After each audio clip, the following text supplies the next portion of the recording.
Queria trazer uma outra declaração da senhora a respeito da constituição de um núcleo de especialistas para verificar se nos registros de candidatura, nos pedidos de registro de candidatura, haveria pessoas envolvidas com organizações criminosas.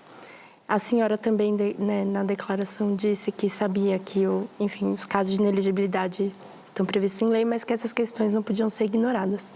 A minha pergunta é para entender se essa verificação ainda está sendo feita ou se ela já foi feita enquanto, nos pedidos tramitando na primeira instância, se isso foi feito para o país todo, em quais instâncias essa verificação está acontecendo e se a senhora avalia que é preciso uma alteração na legislação para prever esse tipo de situação. Renata, eu, logo que entrei na presidência, achei que havia comentários, claro, que não são desconhecidos, que havia a indicação de organizações criminosas que acabavam chegando principalmente às câmaras municipais. Por que as câmaras? Porque ali é que se tem a legislação sobre uso e ocupação de solo. E o crime organizado, no mundo inteiro e no Brasil não tem sido diferente, busca territorializar o crime. Ou seja, em determinados locais, nem o candidato entra, só entra o candidato que seja aquele que é, de alguma forma, coerente com o que eles desejam. Por isso, eu, então, instituí esse grupo, que é um núcleo constituído de pessoas que são colaboradores mesmos, do Ministério Público Estadual, do Ministério Público Federal, da Polícia Federal. Sabe que os Ministérios Públicos Estaduais têm o GAECO, que é o grupo encarregado exatamente de tratar das questões de crime organizado, porque só um deles não tem todas as informações necessárias para fazer um cruzamento de dados suficiente para se chegar a essas pessoas. Porque é óbvio que eles indicam alguém que não tem nenhum problema que eu digo processual, ou que poderia incorrer numa inelegibilidade, e que, portanto, podem pedir o deferimento da candidatura, podem pedir o deferimento da candidatura e o juiz não teria motivos para negar. Mas se você faz um percurso e faz uma ligação objetiva e então verifica que essa pessoa não teria liberdade para representar o povo que votasse nele, mas que teria que representar ou substituir-se aquele que não poderia estar ali, haveria possibilidade de a gente fazer um saneamento neste pedido de registro de candidaturas. O núcleo se reúne permanentemente, desde o início, mês de julho, foi instituído formalmente e nos últimos dias, com o aumento da violência, eu estudei também e estou instalando. Era para hoje já ter até a portaria publicada, mas 2 nomes que eu quero indicar, eu não consegui ainda encontrar, conversar com as pessoas.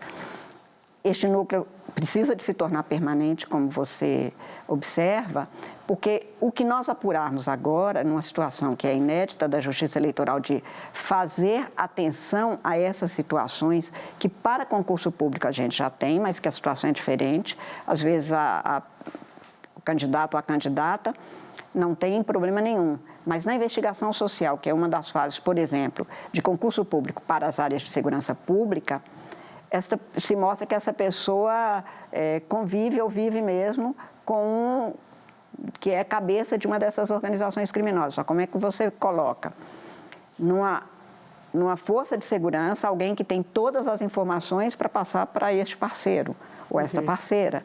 Então, hoje, o Supremo considera já na sua jurisprudência que é válido o afastamento dessa pessoa no concurso, ainda que nas provas ela passe, mas que ela não tem condições de prover esse cargo. Mas no caso da Justiça Eleitoral, nós temos um outro ingrediente, é que é direito político fundamental da pessoa votar e ser votado, se ela dotar das condições. Então, qualquer afastamento precisa de ter base legal, objetividade na demonstração do que isso significaria em termos de desvirtuamento, de desvio de finalidade do cargo e das consequências que isso pode trazer, políticas dentro do arcabouço legal. E a dificuldade, portanto, é muito maior, você há de convir. Sim. Então, este núcleo existe para isso e eu espero que até amanhã à tarde eu já tenha publicado isso que eu, então, transformei num observatório de enfrentamento à violência político-eleitoral, que será composta de 3 núcleos. Este núcleo que já existe, que vai se tornar permanente, foi feito para essa eleição. Como que ele trabalha?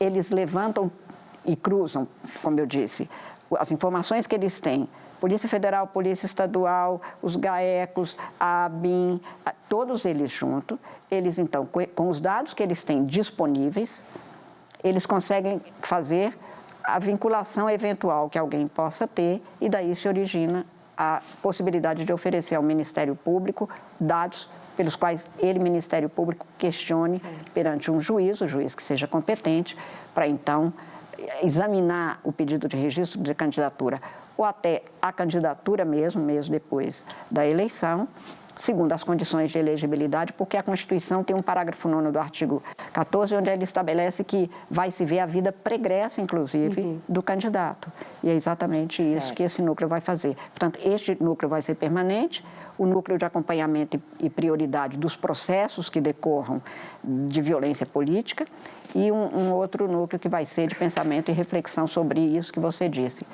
o aperfeiçoamento legislativo como proposta.